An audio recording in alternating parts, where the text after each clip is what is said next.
Action, they say, speaks louder than words. Hello and welcome to another Team Talk.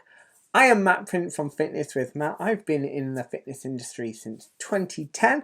I work as a group exercise instructor, but I also am a personal trainer. And today we are talking about self-care equaling self-love as part of our Fall in Love with You campaign this Feb. So last week we were talking about body acceptance because people often struggle with body positivity and accepting their bodies, and so today we're looking at a different aspect of loving yourself, and it's all about self-care. So we're going to go through what self-care is, some statistics on mental health, the benefits of self-care, why it's not selfish and why we should all do a bit more of it, and then I'm going to be giving you 10 simple ways to practice self-care. Okay, so what is self-care? Well, this line summed it up perfectly. The practice of consciously doing things to preserve or improve physical or mental health. It means something different to every single person because we're all different with different interests, different likes. And right now our lives are under so much pressure and they're busier than ever, and we've just been through and are still in a pandemic. And some of the government statistics reflect that and how it's affecting us. So a general statistic from Mental Health UK is that 1 in 6 people aged 16 plus have experienced symptoms of common mental health problems. Okay, so that is 1 in 6 people. That's a high percentage of people. And during the pandemic, the UK government found, when they were asking about moderate to severe depression, during July 2019 to March 2020, so just before the pandemic, on average 10% of people they asked said they had symptoms of moderate to severe depression. Cut to June 2020, so about 3 months into the pandemic, that rose to 19%, so 9% up. So the pandemic really was affecting people. Then by January to March 2021, after that first Christmas lockdown, it rose to 21%. Now the positive news is it's dropped down in July 2021 to August to 17%, but it just shows lots more people are suffering with their mental health, nearly double the people during the pandemic.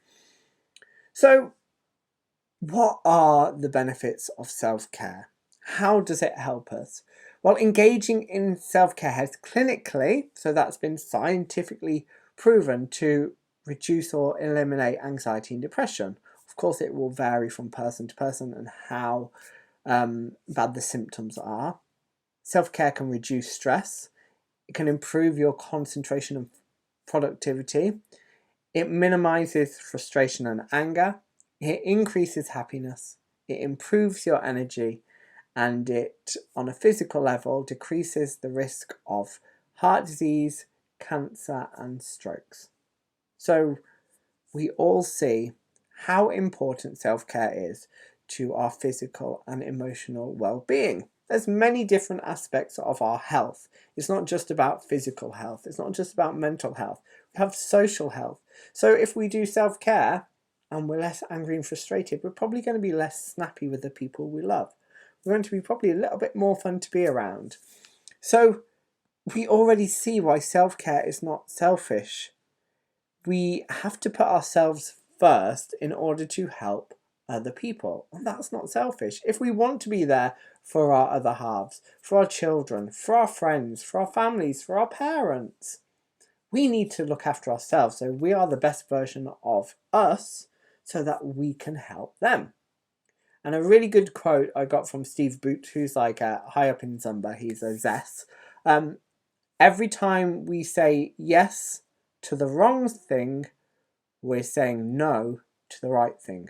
So every time you're saying yes to something you really don't want to do, or maybe you're not in the right frame of mind, or maybe you need to rest more, but we still say yes, you're saying no to the thing you actually need.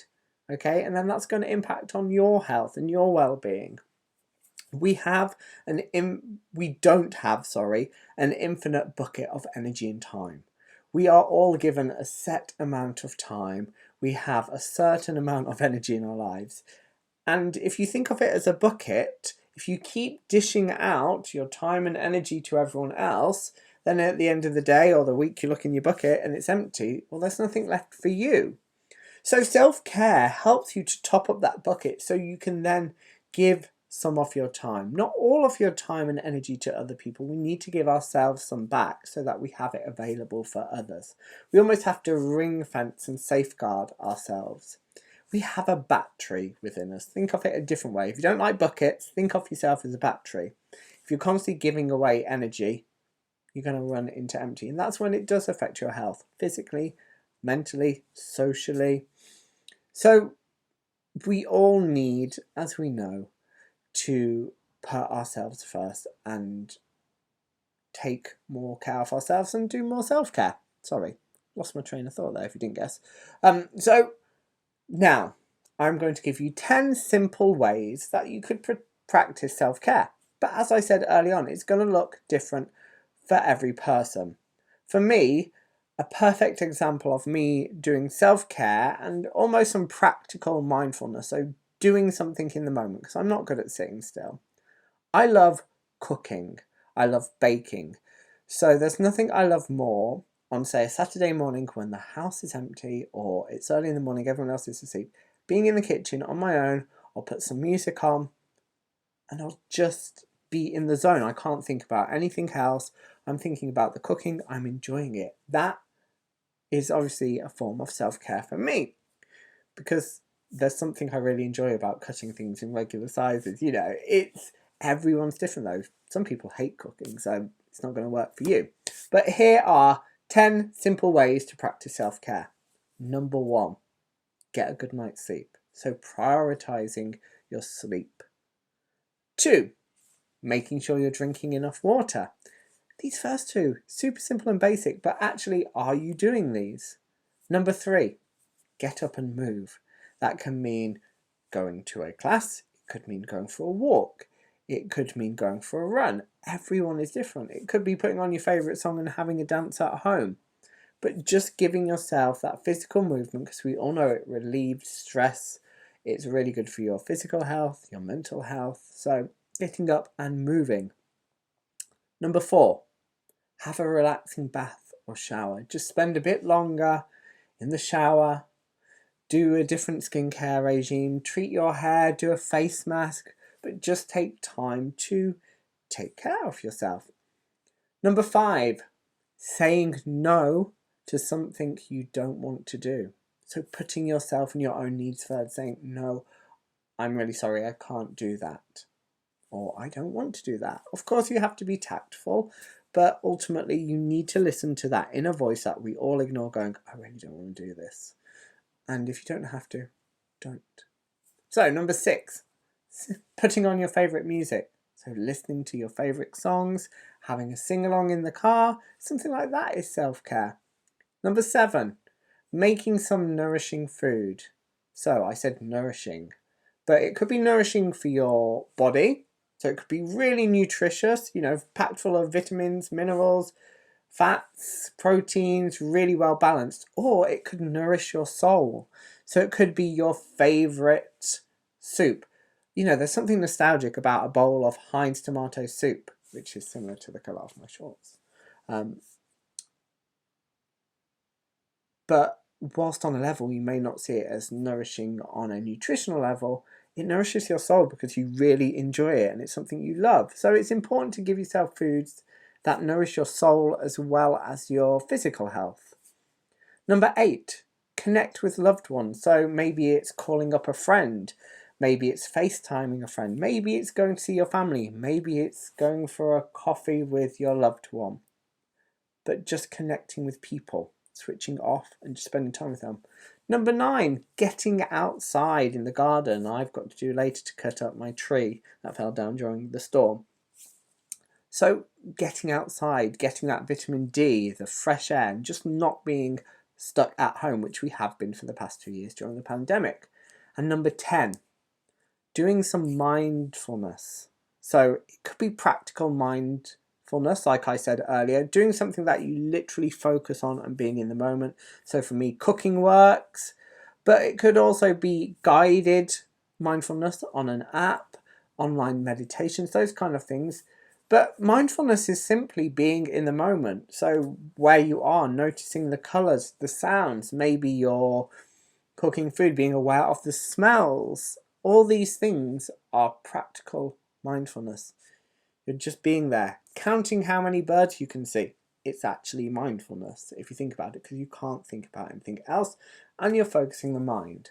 So, does this make sense? Do we see how self-care is not selfish? Putting yourself first is not selfish.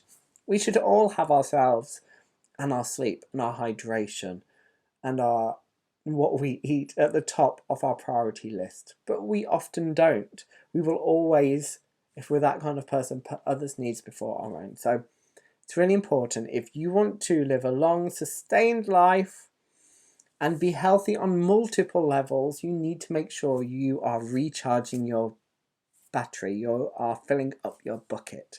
So I hope this has helped today. And if you've got 5 minutes today, do something for you. Do a little bit of self-care, okay? Promise me that, okay? Let me know in the comments what you're going to do if you are going to do that. Even if you're watching on replay, love to come back and read. So that concludes my talk for this week. Next week, I am talking about nourishing your body. And it's going to be elaborating on nourishing food on both a nutritional and emotional level. So join me for that next week. If you are on YouTube, don't forget to like and subscribe. Thank you for watching, and you can find me on social media, Fitness with Matt on Facebook, Fitness with Matt 1, all one word, on Instagram. So take care. Thank you for joining, and I love to hear from you, so make sure you comment. So bye everyone. Have a great day. Action, they say, speaks louder than words. That is the